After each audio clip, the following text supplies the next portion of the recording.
રાજકોટમાં જિલ્લા કલેક્ટર અને મ્યુનિસિપલ કોર્પોરેશન દ્વારા ગેરકાયદે બાંધકામો ઉપર લાલાક કરવામાં આવે છે। જિલ્લાના કતારગામ પાલ વિસ્તાર સહિત અડાજણમાં મામલતદારની હાજરીમાં આ કામગીરી કરવામાં આવી। મહત્વનું છે કે સરકારી જમીન પરથી આવા અવૈધ દબાણો દૂર કરવા અને વિકાસના આડે આવતા અવરોધોને દૂર કરવા માટે આ કામગીરી કરવામાં આવી। પહેલા પોલીસ સતર્ક થઈ છે। સુરત શહેરના પાસાના આરોપીઓની ઓળખ પરેડ યોજાઈ। પોલીસ હેડક્વાર્ટર પોલીસ કમિશનર અનુપમ ગેહલોત પણ હાજર રહ્યા। મહત્વની વાત એ છે કે 31 ને લઈને પોલીસ દ્વારા ખાસ એક્શન પ્લાન તૈયાર કરવામાં આવ્યો છે। સમગ્ર શહેરમાં પોલીસનો લોખંડી બંદોબસ્ત રાખવામાં આવશે અને ડ્રગ્સ અને દારૂ પીધેલા લોકો સામે કડક કાર્યવાહી પણ કરવામાં આવશે। ઊંઝાના પૂર્વ નગરસેવકે મુખ્યમંત્રીને પત્ર લખીને રજૂઆત કરી છે। જન્મ મરણના દાખલામાં પડતી મુશ્કેલી અંગે પૂર્વ નગરસેવક ભાવેશ પટેલે રજૂઆત કરી છે। રજિસ્ટર નોંધણી સોફ્ટવેર મુદ્દે મલ્ટિપલ લોગિન પ્રોગ્રામ શરૂ કરવા માંગ કરવામાં આવી છે।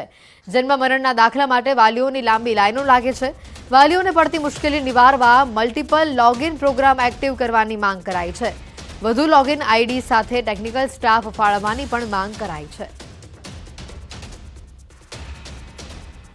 आज रोज मुख्यमंत्री श्री शहरी सचिव Shri commissioner municipality administrative Shri सांसद श्री धारासभ्य श्री समक्ष रजूआत ईमेलना माध्यमथी मूकी छे के जे वर्तमान सॉफ्टवेर जे छे एना मल्टिपल लॉगिन एटले के एक आईडी पर वधु लोको ऑपरेट करी शके ते माटे तेमज वधु आईडी ऊभा करी टेक्निकल स्टाफ फाळवी आ बाबते समग्र गुजरात राज्यना वालीओना विद्यार्थीओना हितमां तात्कालिक असरथी मागणीओने पूर्ण करी गुजरातने जनताना पड़ती मुश्केलीओ दूर करवा बाबते મોદીના લીરે લીરા ઉડ્યા છે। શૌચાલયમાં દેશી દારૂની મહેફિલ ઝડપાઈ છે। દારૂની મહેફિલ મારતા બે શખ્સોનો વિડીયો વાયરલ થયો છે। ગેલેક્સી ટોકીઝની સામે જાહેર શૌચાલયમાં બે લોકો દેશી દારૂની કોથળી પી રહ્યા હતા।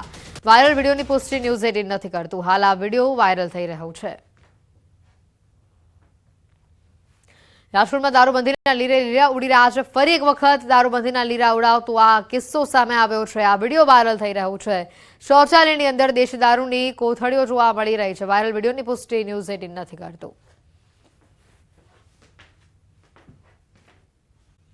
મંદિર નજીક આવેલો હવા મહેલ હાલ ખંડર હાલતમાં છે। સ્થાનિકોનું કહેવું છે કે હવા મહેલ અસામાજિક તત્વોનો અડ્ડો બની ગયો છે।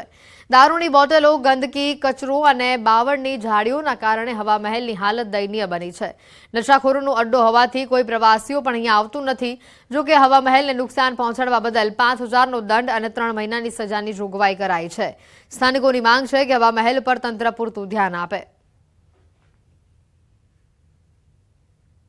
ભારતની ધરોહર એટલે મોટેરાનું સૂર્ય મંદિર અને એનો જ એક આ ભાગ છે હવા મહેલ। વર્ષ 2001 પછીની એકદમ ખંડેર અને દયનીય પરિસ્થિતિમાં આપણે જોવા રહ્યું છે। કેમ કે 2001 પહેલા અહીં ઈદગાહની નમાઝને એવું અદા કરતા તે સમયે સાફ સફાઈ કરતા હતા ગ્રામ પંચાયત દ્વારા અને ઇન્ડિયન આર્કોલોજીકલ। તે પછી કોઈ અહીંયા જોવા મળ્યું નથી અને ગાંડા બાવળોનો પણ ઝૂંડ જોવા મળે છે આપણે।